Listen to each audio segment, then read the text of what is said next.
independent editorial defense analysis focused on Australia's strategic environment. The strategic geography of northern Australia is characterized by vast, arid expanses and a littoral periphery that bleeds into the archipelagic complex of the Indo-Pacific. This unique terrain dictates a defense posture that prioritizes mobility over static fortification. Within this context, the Australian Defence Force has progressively shifted toward a strategy of denial.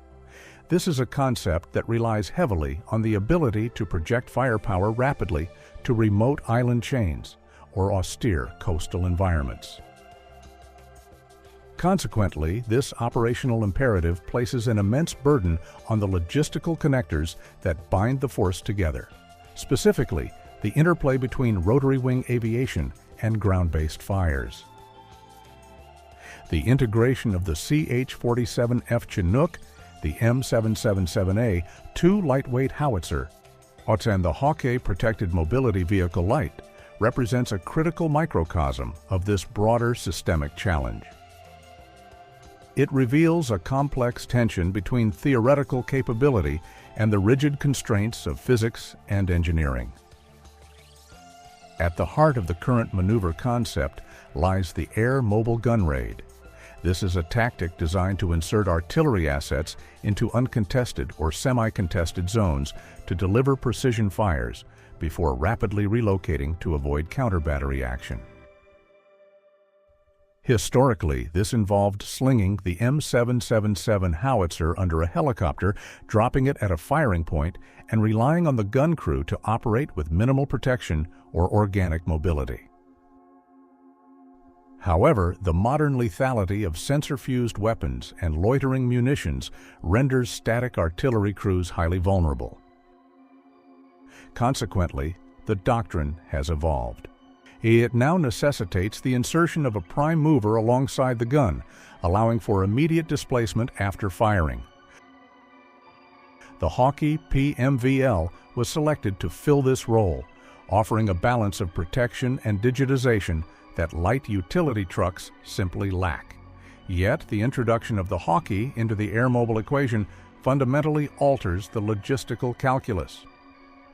It transforms a straightforward lift mission into a delicate exercise in weight management that pushes the CH-47F fleet to the very edge of its operational envelope.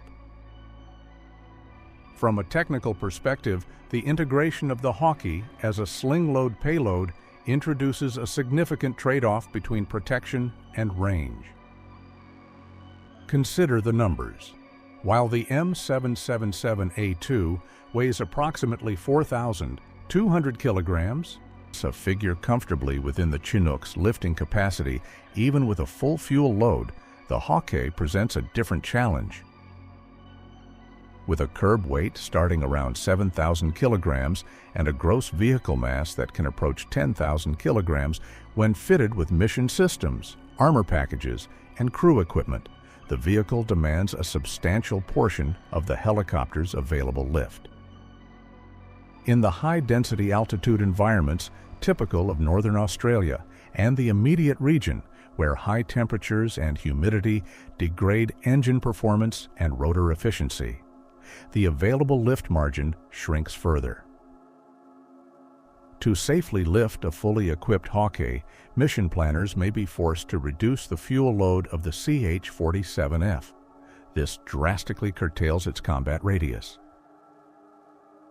This inverse relationship between payload weight and loiter time suggests that while the Australian Army possesses the technical ability to conduct air mobile raids with protected mobility, the operational reach of such missions may be far more limited than broad strategic maps imply. A raid requiring a significant transit over water, or arguably deeper into the littoral buffer zone, would necessitate the establishment of forward arming and refueling points to extend the reach of the helicopters. The reliance on such intermediate staging areas introduces additional logistical tails. It requires security, fuel bladders, and ground support. This paradoxically undermines the speed and agility that the air-mobile concept seeks to achieve. The system, therefore, becomes heavier and more sluggish the further it attempts to project force from its primary bases. Furthermore, the systemic reliance on the CH-47F for this specific mission profile exposes a structural fragility regarding fleet depth. The 5th Aviation Regiment currently operates a fleet of 14 CH-47F airframes. While this number represents an expansion from previous force structures, it remains a finite resource, one that must simultaneously support amphibious operations, special forces insertion, casualty evacuation, and general logistical resupply. Dedicating a significant portion of this fleet to transport artillery batteries and their associated prime movers consumes a disproportionate amount of lift capacity. In a high-intensity conflict scenario, the attrition of even a small number of airframes, or the grounding of the fleet due to technical directives, would immediately degrade the Army's ability to reposition its fires elements. The dependence on a single heavy-lift platform creates a single point of failure for the entire tactical concept. The digitization of the land force adds another layer of complexity to this logistical equation. The Hawkei is not merely a towing vehicle. It is a node in the broader command, control, communications, computers, and intelligence network. It carries the battle management system required to receive digital targeting data and coordinate with joint fires networks. Leaving the vehicle behind to save weight is no longer a viable tactical option.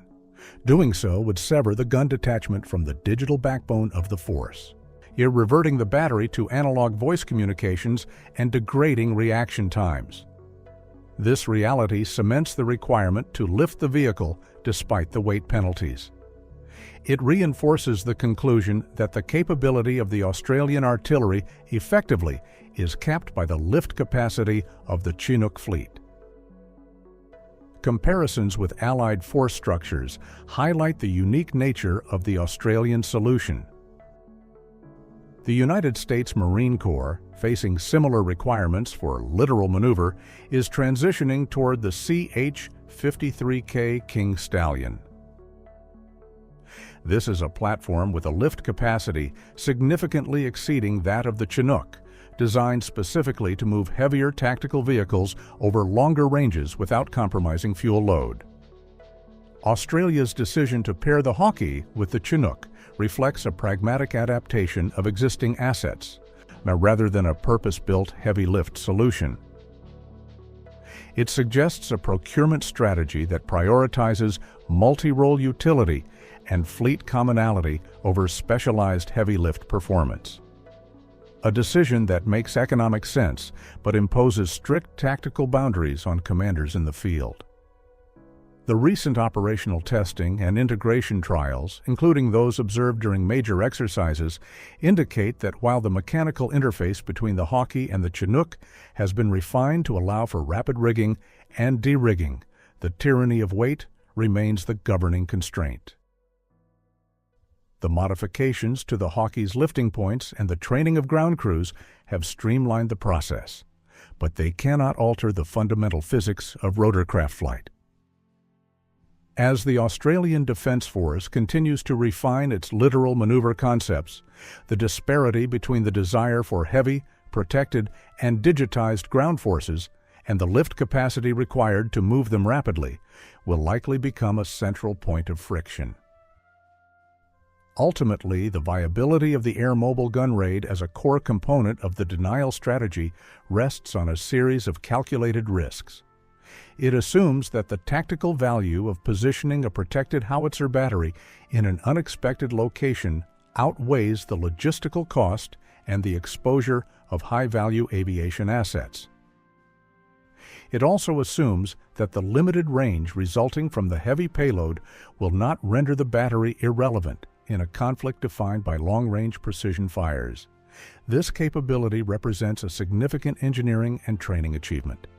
Yet, it serves as a stark reminder that in the domain of expeditionary warfare, Every kilogram of protection added to the ground force extracts a price in range and flexibility from the aviation force. The system is functional, but it operates with little margin for error, relying on a delicate synchronization of fuel, weight, and weather that may be difficult to guarantee in the chaos of actual combat operations.